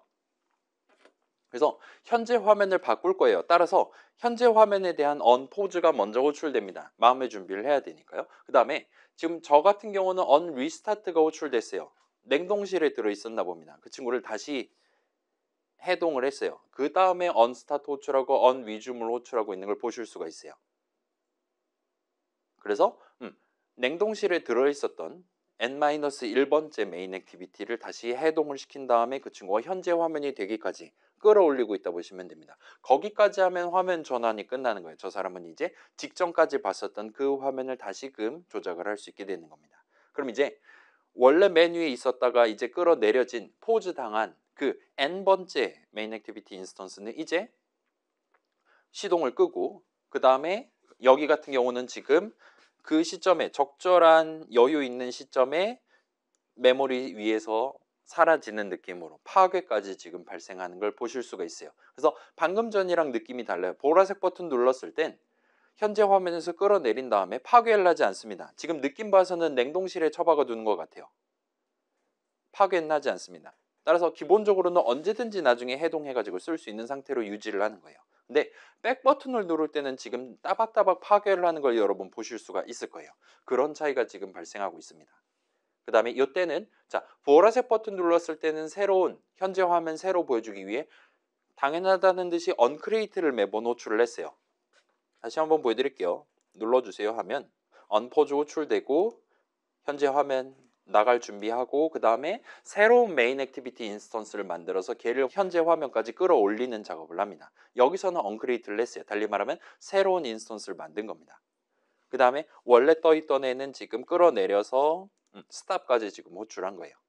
그 다음에 백 버튼 눌렀을 때는 여기는 이제 현재 화면 나갈 준비하고 냉동실에 있는 거 들고 와서 현재 화면으로 올리고 그 다음에 방금 끌어내렸던 친구 마지막 정리를 해서 죽으러 보내는 그런 느낌까지 지금 진행하고 있다 보시면 됩니다. 차이점이 조금 있는 거죠.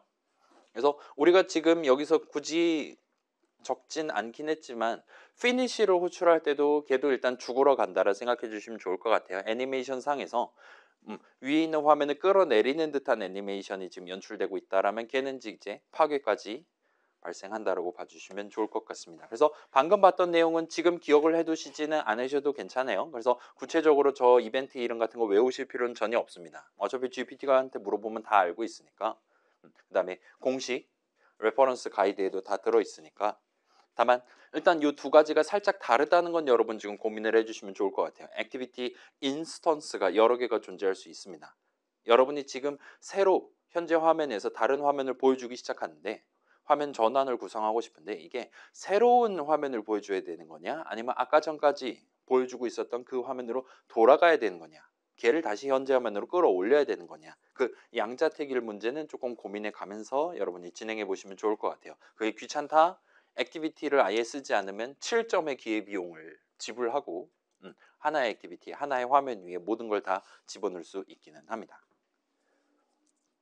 자, 그래서 지금은 그 방금 전 슬라이드 있었던 그런 마법진, 걔도 일종의 스테이트 다이어그램이라 말할 수가 있을 것 같아요. 아무튼 이름이랑 순서는 적당히 눈에만 익혀두시면 됩니다. 아무튼 우리의 화면이 이런 스테이트 내지는 전환 규칙, 트랜지션 아래에 살다 죽는다는 점을 살짝 기억을 해두시면 좋을 것 같아요. 자, 지금 우리가 열심히 백 버튼을 누를 때마다 한 명 한 명의 사상자가 발생하고 있는 거예요. 그 다음에 안드로이드 동네는 당연하다는 느낌으로 그렇게 사상자를 발생을 시킵니다. 그리고 그 이유를 생각해 본다면, 자, 지금 우리 컨텍스트에 입각해서 맥락에 입각해서 이전에 보여주던 화면을 보여주고 있는 거란 말이에요. 그다음에 지금 보여주고 있던 화면은 더 이상 이제 존재하지 않게 만드는 겁니다. 죽이고 있는 거예요. 그걸 지금 앱 뒤에서 수행하고 있는 이유는 뭐 당연스럽게도 그 우리 지금 유지하고 있는 맥락은 기본적으로 백 버튼은 지원을 해요. 실행 취소는 지원을 합니다. 근데 그 백 버튼에 반대되는 앞으로 버튼은 지원하지 않기 때문이다라고 얘기를 할 수가 있을 거예요. 실행 취소를 취소할 수는 없습니다. 현재 내용상으로는 확실히 그런 것 같아요. 왜냐? 끌어내린 다음에 바로 적절한 여유 시간 생기면 바로 디스트로이를 해버리니까요. 따라서 맥락을 유지할 때는 기본적으로 돌아간다라고 한다면 돌아갔던 그 에딧 액티비티로 다시 재돌아간다든가 하지는 않는 그런 느낌이라 봐주시면 좋을 것 같습니다. 뭐 그렇게 구성하는 게 좀 더 편하겠죠. 그게 낭비냐 그렇지 않냐는 별개의 문제일 것 같긴 한데 뭐 우리 앱 스케일에서는 매번 에딧 액티비티 새로 만든다든가 해도 큰 부담은 없을 겁니다. 아무튼 그건 그거고, 그래서 자, 그렇지 않은 동네도 당연히 많아요. 맥락을 유지하지만 뒤로 가기 버튼만큼이나 앞으로 가기 버튼이 있는 상황도 꽤 많이 존재하죠. 대표적인 게 웹브라우저가 있잖아요. 웹브라우저 뒤로 가기 할 수 있죠, 언제든지. 근데 다시 앞으로 가기로 할 수도 있죠. 거기 같은 경우는 이제 요즘 웹 서비스들 같은 경우는 워낙 무겁다 보니까 앞으로 가기를 누른다고 해서 좀 더 빨리 뜬다거나 하지는 보통은 않기는 한데, 새로운 데이터 또 받아와야 되니까요. 아무튼 그렇기는 한데 기본적으로는 웹브라우저의 그 히스토리라고 말할 수 있겠죠. 그거는 우리가 백 버튼을 연타를 한다고 해서 뒤로 가기 버튼을 연타한다고 해서 메모리에서 즉각적으로 꺼내가지고 내다 버린다든가 하지는 않도록 돼 있다 보시면 되겠죠. 핸드폰 웹브라우저도 마찬가지고요. 아무튼 그 정도로 봐주시면 좋을 것 같습니다. 자, 여기까지 하면 일단은 방금 전 그 마법진에 대한 설명 끝나고, 그래서 살짝만 더 얘기하면 오늘 수업 2시간 안에 본론 내용 커트하고 집에 갈 수가 있을 것 같습니다. 그래서 자, 우리가 인텐트를 활용해서 데이터 흐름 연결을 해봤어요. 일단은 액티비티 간 데이터 흐름 연결 그 자체는 사실은 그렇게 복잡하지 않았습니다. 여러분이 그냥 인텐트에다가 내용물 담아갖고 보내면 돼요. 받는 쪽에서는 인텐트를 까서 내용물을 확인하면 됩니다. 아무튼 이쪽도 엄밀히 말하면 인텐트 인스턴스긴 한데 new 인텐트 해갖고 아무튼 준비한 다음에 보내면 되는 거예요. 그 다음에 그렇게 new 인텐트를 했던 이유는 그 괄호 열고 닫고 안에다가 우리가 적었던 거는 두 가지가 있었는데, 하나는 어떤 맥락에서 지금 이 인텐트를 다룰 거냐, 두 번째는 이 인텐트를 갖고 어떤 액티비티를 인스턴스를 새로 만들 거냐, 두 가지를 지정했었습니다. 첫 번째 거는 get application context, 우리 지금 계속 앱 실행하는 그 와중에 edit activity를 띄울 거야와 같은 느낌으로 첫 번째랑 두 번째 인수를 지정했다 보시면 좋을 것 같아요. 그 다음에 거기에 이제 우리가 추가로 저 edit activity 처음에 시작할 때 요거 필요할 테니까 요것도 지금 동봉해야겠네 할 때는 점 찍고 put extra 같은 것들을 썼다 보시면 됩니다. 걔네들은 이제 일종의 첨부 파일, 부수적인 것들에 해당한다 보시면 돼요.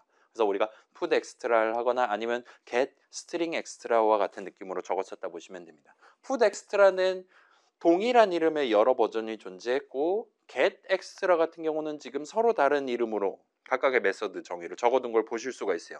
이건 왜 그런 걸까요? 라고 생각해 보면 당연히 그래야 되는 거죠. 자, 우리 수업에서는 다루지 않았는데 오버로드를 한다라면 인수의 형식이 다르든가 인수의 개수가 다르면 되는 거잖아요.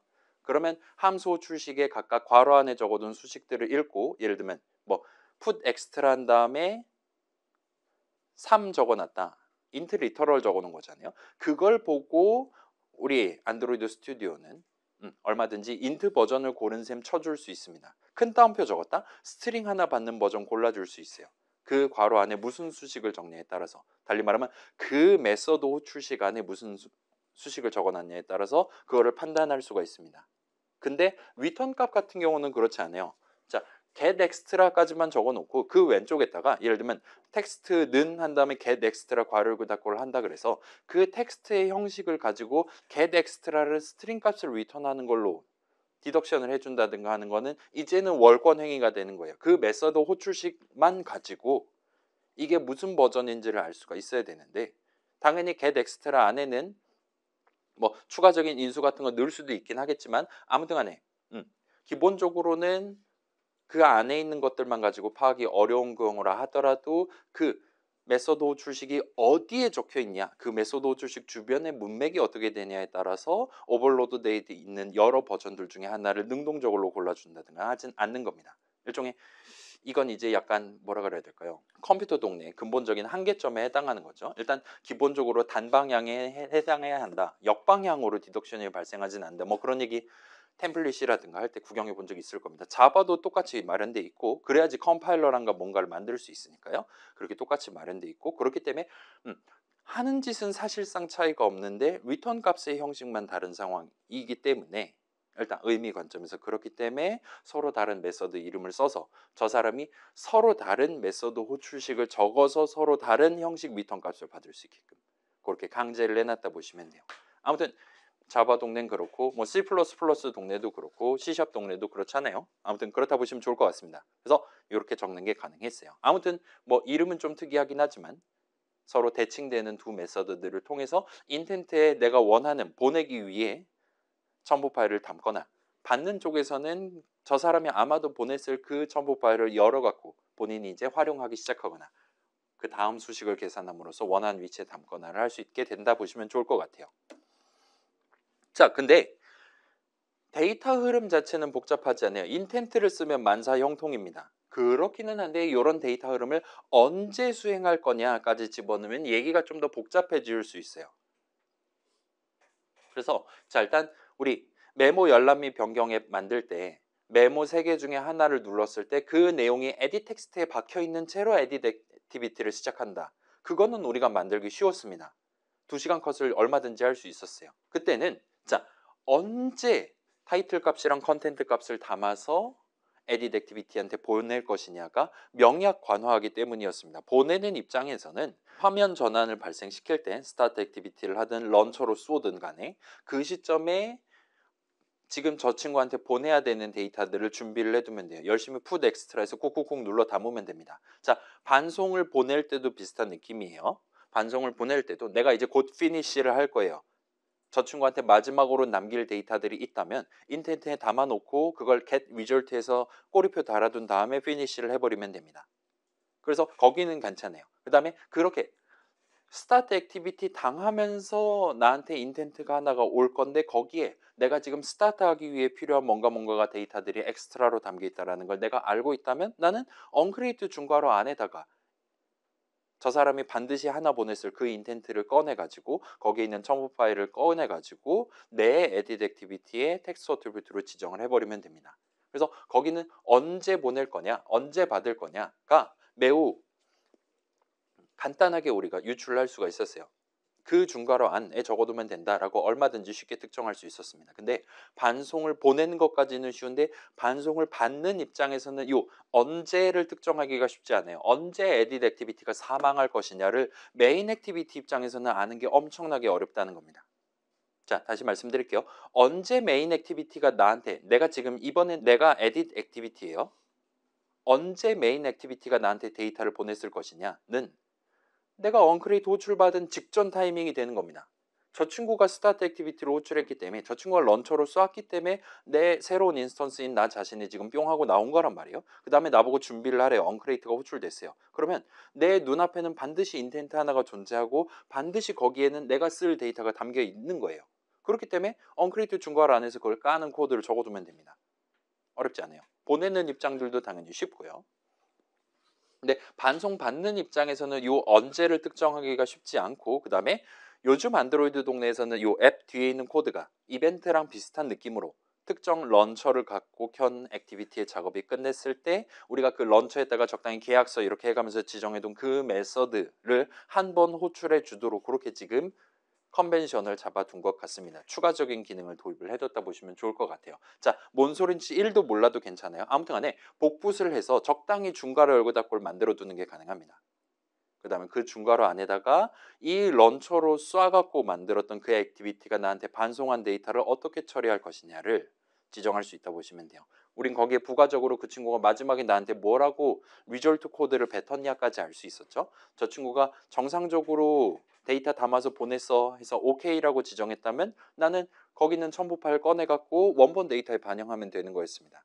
그러지 않고 백 버튼을 누른다 하더라도 저 친구는 아무튼 피니시를 당할 거예요.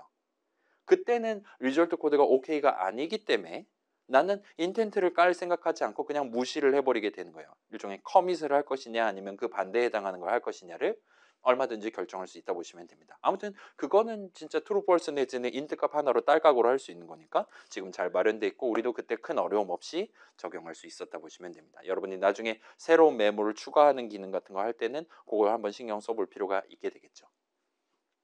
아무튼 그렇다 봐주시면 좋을 것 같습니다. 그래서 얘기가 조금 복잡해지는데 아무튼 복부수를 일단은 해결을 할 수 있었던 것 같아요. 자, 그래서 사실은 지난 메모 열람 및 변경 앱에서 가장 어려운 부분이 어디였냐라고 물어보면 여전히 액티비티 안에서의 메인 액티비티 안에서의 데이터 흐름 연결이었다 말할 수 있어요. 원본 데이터 메모즈 완전 따로 있고요. 그 다음에 메모 목록을 사용자 눈에 전달하기 위한 리니어 레이아웃이 따로 있고요. 그 안에 메모 하나를 보여주기 위한 세로 버전 2칸짜리 리니어 레이아웃들이 존재하고요. 각각의 리니어 레이아웃 안에 텍스트 뷰가 하나씩 콕콕 박혀 있고 그 각각의 텍스트 뷰에 대한 텍스트 어트리뷰트를 서로 다르게 지정을 해줘야 되는 상황이었어요. 일단 그것까지는 쉽게 했습니다. 근데 나중에 그 원본 데이터가 변경될 때 사용자 눈에도 변경 결과 방금 전 에딧 액티비티로 본인이 키보드 쳐가지고 적용 버튼 눌러서 반영해둔 그 결과가 눈에 보이도록 만드는 게 워낙 쉽지 않았어요. 귀찮았습니다.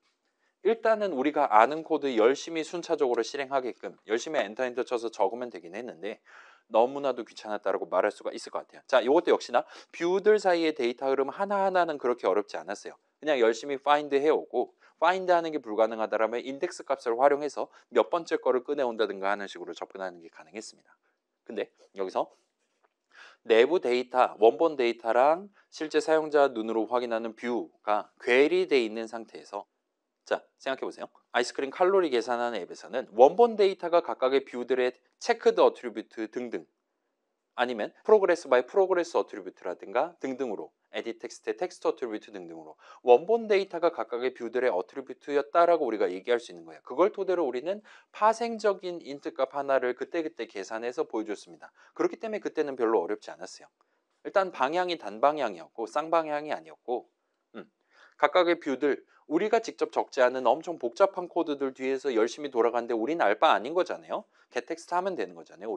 우리 입장에서는 그렇게 어렵지 않았습니다. 근데 우리 입장에서 그 데이터를 우리가 스스로 다뤄야 된다. 간단한 스트링 값 2개짜리 메모 인스턴스들을 담기 위한 어레이 리스트 하나를 도입했는데도 거기에 추가적으로 우리의 품이 우리가 적어야 되는 자바 코드의 양이 이전 대비 폭증했다라고 얘기를 할 수 있는 거예요. 근데 아무리 생각해봐도 그런 것들 다 잘 적어놔야 사용자 눈에도 변경 결과가 잘 보일 거예요. 사용자 눈에도 아 새로운 메모 추가했구나. 방금 전 메모 내가 날려버렸구나. 와 같은 것들을 구경할 수 있게 될 거라는 겁니다. 그래서 그 화면 내용이랑 내부 데이터 사이, 원본 데이터 사이를 동기화하는 과정이 엄청 귀찮았다라고 말할 수 있고 다행스럽게도 이 부분은 안드로이드뿐만 아니라 온갖 GUI 동네에서 여러 가지 컨셉트들을 플랜들을 또는 모델들을 마련을 해서 적용을 해놨습니다. 그래서 여러분이 적당히 복사 붙여넣기로 해결할 수 있도록 쉽게 구성을 해놨어요. 그래서 그럭저럭 지금보다는 좀 더 쉽게 진행하시는 게 가능합니다. 여러분 나만의 앱 유틸리티 만든다, 최종 버전 만들다 할 때 좀 더 편하게 적용해 보실 수 있을 거예요. 아무튼 그 부분 난이도만 어떻게 좀 줄이면 그래도 전반부보다는 좀 더 풍부한 실행 흐름, 그 사이의 데이터 흐름을 여러분이 나만의 앱을 만들면서 유발을 하는 게 가능할 것 같습니다. 그래서 그거에 대한 설명을 다음 시간에 어댑터라는 친구를 추가로 소개하면서 진행하도록 하고 2시간 컷을 아마 할 수 있을 거예요. 그래서 일단 그건 다음 시간에 하는 걸로 하고 오늘은 지금 35분이니까 일단 수업은 여기까지 하는 걸로 하고 남은 시간 동안 여러분 저를 활용하시고 싶으시면 저한테 이 얘기를 해주시면 좋을 것 같습니다. 아무튼 자 다시 말씀드릴게요. 오늘 온 친구들은 내일 안 오셔도 됩니다. 저랑 할 얘기 없다. 별로 친하지 않다. 내일 안 오셔도 돼요. 반대로 내일 도 오셔도 됩니다. 그렇게 했을 때 오늘 출석 리스트랑 내일 출석 리스트랑 머지를 해가지고 양쪽에다가 적용을 할 거예요. 그런 느낌으로 할 거고 다음 주도 그렇게 할 예정이니까 활용해 주시면 좋을 것 같아요. 다만 진도 나가는 건 월요일 날 하도록 할게요. 월요일이 더 사람들이 많이 오니까요.